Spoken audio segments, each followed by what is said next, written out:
السلام علیکم۔ کہانی شروع ہونے سے پہلے اگر آپ لوگوں نے ابھی تک ہمارے چینل کو سبسکرائب نہیں کیا ہوا تو پلیز سبسکرائب کر دیں، بیل نوٹیفیکیشن کو آن کر دیں تاکہ آنے والی تمام چینلز اپڈیٹس آپ لوگوں کو ملتی رہیں۔ کہانی کا بقیہ حصہ ہے وہ 4 دن۔ اس کا قد نہایت ہی چھوٹا تھا۔ ایسا محسوس ہو رہا تھا جیسے کوئی چھوٹا بچہ ہو، مگر اس کی شکل بڑی بھیانک اور عجیب و غریب تھی۔ ایسا انسان میں نے اپنی زندگی میں پہلے کبھی نہیں دیکھا تھا۔ میں یقین سے کہہ سکتا ہوں کہ وہ کوئی انسان نہیں، عجیب چھوٹی بونا مخلوق تھی، یا کوئی جن یا شیطان۔ میں دوڑ کر بستر پر آ گیا اور اپنی سانسیں درست کرنے لگا، اور ساتھ ہی ساتھ ایت الکرسی کا ورد کرنے لگا۔ اس کے ہرانے کی آوازیں ابھی تک میرے کانوں میں آ رہی تھیں۔ کچھ دیر بعد وہ آوازیں مدھم ہوتی چلی گئیں، اور پھر آواز آنا اچانک بند ہو گئی۔ میں بری طرح خوف زدہ تھا اور دل ہی دل میں خدا کو یاد کر رہا تھا۔ خوف کی وجہ سے نیند مجھ سے کوسوں دور تھی۔ میں ایک بار پھر اٹھا اور کھڑکی کی طرف بڑھا اور ہلکا سا کھڑکی کا پٹ کھول کر باہر جھانکنے لگا۔ باہر برآمدہ بالکل خالی تھا۔ چند لمحے پہلے وہاں جہاں میں نے اسے شیطان بونے کو دیکھا تھا، اب وہاں کچھ نہیں تھا۔ میں نے جلدی سے کھڑکی بند کر دی اور دوبارہ بیڈ پر آ کر لیٹ گیا۔ آنکھیں موند لیں اور سونے کی ناکام کوشش کرنے لگا۔ بولنے کی خوفناک شکل ابھی تک میرے ذہن پر چھائی ہوئی تھی۔ خوفناک بونے نے میرے اوسان خطا کر دیے۔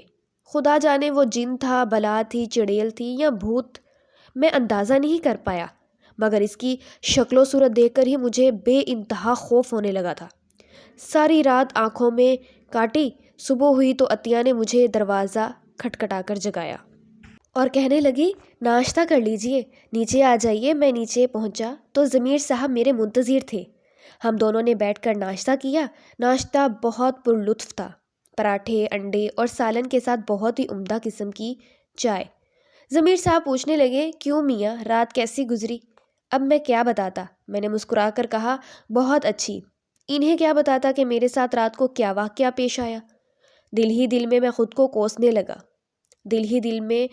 کوسنے لگا۔ کہ ساری رات جا کر ناشتے کے بعد کچھ دیر صحن میں چہل پہل قدمی کر رہا۔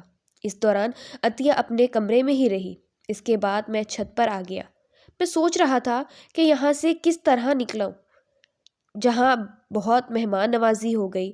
اب مجھے ان سے اجازت لینی چاہیے، مگر یہاں سے جانے کی وجہ کیا بتاؤں گا؟ اگر صحیح حقیقت بتا دوں تو مجھے ڈرپوک سمجھا جائے گا، خود کو قصوروار سمجھیں گے، اور میں ایسا ہرگز نہیں چاہتا کہ وہ کچھ شرمندگی محسوس کریں۔ کافی دیر سوچنے کے بعد میں نے فیصلہ کر لیا کہ میں جیسے تیسے کر کے اگلے 2 دن یہاں پر ہی گزاروں گا۔ کمرے کا دروازہ بند رکھوں گا اور کمرے کے اندر موجود رہوں گا۔ دروازہ اگر مضبوطی سے بند ہوگا تو پھر مجھے کچھ نہیں ہوگا۔ والد صاحب کا حکم تھا، اس لیے میں ان کے حکم کے مطابق یہاں پر ہی رہنا چاہتا ہوں۔ ویسے بھی مجھے یہاں گھر کی سہولتیں میسر تھیں۔ اگلے کچھ روز میں نے کراچی میں گزارنے تھے، اور ہوٹل کا ماحول مجھے ویسے بھی پسند نہیں۔ ٹریننگ کر کے مجھے جلد ہی جلد واپس پہنچنا تھا، اس لیے 2-4 دن کی بات ہے، سوچا یہیں پر ہی گزار لیتا ہوں۔ ضمیر صاحب مجھے لے کر بازار نکل پڑے۔ کھڑے ہوئے کہ چلو یار کچھ یہاں پر گھوم پھر لیں۔ ان کی آبادی حیدرآباد شہر سے ذرا ہٹ کر تھی، اس لیے وہ شہر جیسی سہولتیں یا ماحول نہیں تھا۔ حیدرآباد شہر سے ان کی آبادی فاصلے پر ہونے کی وجہ سے مکان بھی اتنے زیادہ نہیں تھے۔ بہرحال پھر بھی ضروریات زندگی کی ہر چیز میسر تھی۔ ہم لوگ کافی دیر تک بازار میں گھومتے رہے۔ شام ڈھلنے سے پہلے ہی ہم گھر واپس آ گئے۔ ضمیر صاحب نے اچھی سی چائے بنوائی۔ کسی وقت میں گن کھیتیوں سے عطیہ کو دیکھ لیتا۔ ایک بار تو ایسا ہوا، میں نے اپنی ہی طرف متوجہ پایا۔ میری اس سے آنکھیں ملتے ہی وہ ایک دم حیران سی رہ گئی۔ اس کے چہرے پر بلا کی معصومیت تھی۔ گھنی پلکیں، بے پناہ خوبصورت چہرے میں دل ہی دل میں اس کی خوبصورتی کا قائل ہو گیا۔ اس نے مجھ سے ایک دفعہ بھی رسمی بات چیت کے علاوہ بات نہیں کی تھی۔ کھانا کھا لیجئے، چائے لے لیجئے، بس ضروریات کے علاوہ اس نے مجھ سے کبھی کوئی بات نہیں کی تھی۔ اس کی آنکھوں میں اپنے لیے پسندیدگی دیکھ چکا تھا۔ اس بات میں کوئی شک نہیں کہ میں بھی ایک وجیح انسان ہوں۔ شکل و صورت خدا نے اچھی دی ہے، اس لیے لڑکیاں ہمیشہ مجھ سے متاثر رہیں اس لیے لڑکیاں مجھ سے ہمیشہ متاثر ہی رہی ہیں، اور یہی پسندیدگی میں نے عطیہ کی آنکھوں میں بھی دیکھ لی تھی۔ جیسے محسوس کر کے دل ہی دل میں بہت خوش ہوا۔ مجھے عطیہ کے گھر رہتے ہوئے تیسرا دن تھا۔ میں اس کی آنکھوں میں اپنے لیے پسندیدگی دیکھ چکا تھا۔ مجھے بھی بلا شبہ وہ بہت پسند آئی تھی۔ امی میری شادی کرنا چاہتی تھی، مگر ایک مجبوری تھی کہ وہ شادی اپنی بیٹی بہن کی بیٹی یعنی میری خالہ زاد سے میری شادی کرنا چاہتی تھی۔ شمائلہ مجھے کسی صورت پسند نہیں تھی، مگر شکر تھا کہ ابھی تک امی نے دباؤ نہیں ڈالا تھا۔ صرف ایک دو مرتبہ میرے کان میں یہ بات ڈال دی کہ تمہاری شادی شمائلہ سے ہوگی، مگر میں جانتا تھا اگر میری مرضی نہ ہوئی تو میرے گھر والے مجھے مجبور نہیں کر سکیں گے۔ شام چائے کے بعد ضمیر صاحب سے کافی دیر گپ شپ ہوئی۔ انہوں نے بتایا کہ وہ اپنی بیٹی کے سلسلے میں بہت پریشان تھے، بیمار بھی رہتے تھے، انہیں دل کا عرضیہ بھی لاحق تھا۔ اکیلی بیٹی تھی، اس کے علاوہ ضمیر صاحب کے بھائی کا پورا کنبہ تھا، مگر بھائی سے ناراضگی چل رہی تھی، جس کی وجہ سے آپس کے تعلقات متفق تھے۔ میں نے بھی پوچھنے کی زحمت نہیں کی۔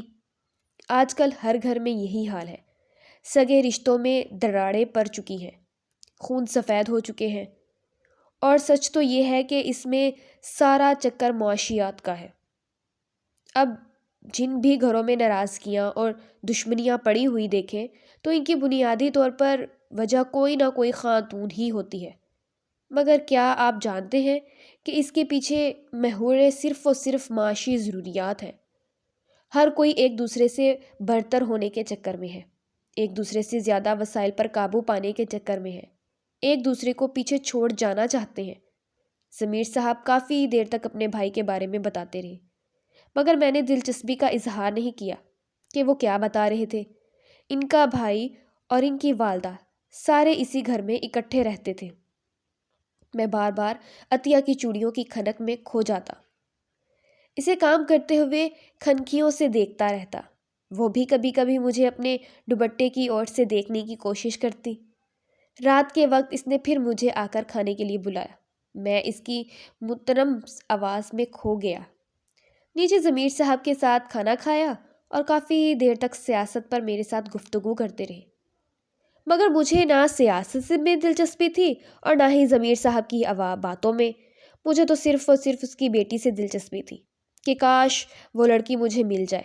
ایک لمحے کے لیے میرے دل میں خیال آیا، پھر میں نے اپنے آپ کو ایک لمحے کے لیے سمجھایا کہ ان کے ساتھ میرے ابا کے بہت گہرے تعلقات ہیں اور دل و جان سے میری عزت بھی نبھا رہے ہیں۔ جوان بیٹی کے ہوتے ہوئے انہوں نے مجھے اپنے گھر پر رکھا ہوا ہے۔ میری ذرا سی غلطی، بدنامی ان کے لیے بہت صدمہ بن سکتی ہے، اور میرے ساتھ ساتھ میرے والد کی عزت بھی خراب ہوگی۔ خیر میں ایسا برا تو نہیں، ہرگز نہیں ہوں، مگر لڑکیوں کے ساتھ ساری زندگی پڑھتے ہوئے گزار دی، اس لیے لڑکیوں سے دوستی کا خوب تجربہ رہا ہے۔ مگر یہ ایک خاصاً گھریلو قسم کی لڑکی تھی جس کے ساتھ میں بہتر گپ شپ نہیں لگا سکتا تھا، مگر دل میں نے اس کے لیے پسندیدگی واضح طور پر عیاں تھی۔ کھانے کے بعد رات کے وقت میں نے چہل قدمی کی ان کی گلی کو ہی مناسب سمجھا، کیونکہ آج میں برآمدے میں چہل قدمی نہیں کر سکتا تھا۔ چہل قدمی کرنے کے بعد میں سونے کے لیے واپس کمرے میں گیا۔ دل میں ہلکا سا خوف تھا، پھر میں نے کھڑکی کو مضبوطی سے بند کیا اور دروازے کو کنڈی لگا کر سونے کے لیے لیٹ گیا۔ یہاں پر میری تفریح کے لیے کوئی چیز نہیں تھی، اس لیے مجھے ایسے ہی وقت گزارنا تھا۔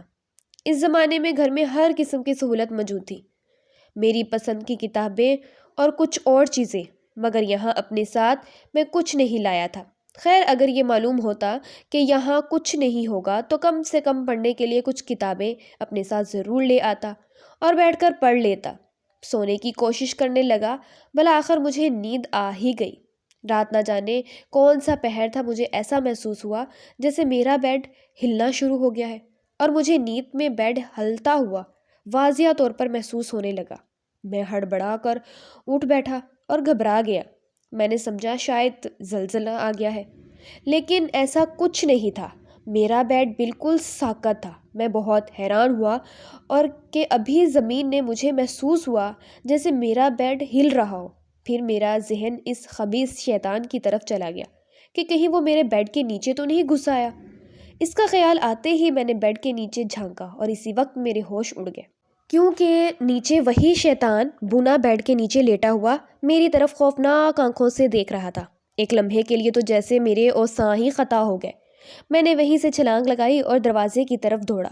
پھر میں رکا نہیں، نیچے دوڑتا ہوا صحن میں ضمیر صاحب کے دروازے کے پاس جا کھڑا ہوا۔ ان کا دروازہ کھٹکھٹایا، وہ بھی دستک کی آواز پر ہڑبڑا کر اٹھ بیٹھے۔ دروازہ کھلا اور میرا پیلا رنگ زردہ دیکھ کر پریشان ہو کر بولے، کیوں بیٹا، کیا ہوا ہے؟ خیریت تو ہے؟ میرا سانس پھولا ہوا دیکھ کر وہ پریشان ہو گئے تھے۔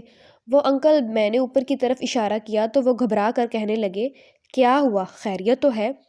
میرا ہاتھ پکڑ کر اوپر کی طرف دوڑتے انہیں روکنے کی کوشش کرنے لگا، مگر وہ بولے، مجھے لگتا ہے تم ڈر گئے ہو، چلو میں دیکھتا ہوں۔ میں نے بتایا، اسی طرح میں نے ایک شیطان چھوٹے قد کے بونے کو دیکھا۔ وہ گزشتہ رات بھی مجھے وہاں پر نظر آیا۔ مجھے لیے وہ کمرے میں گئے اور دروازہ کھولا۔ کہانی کا بقیہ حصہ اگلے پارٹ میں۔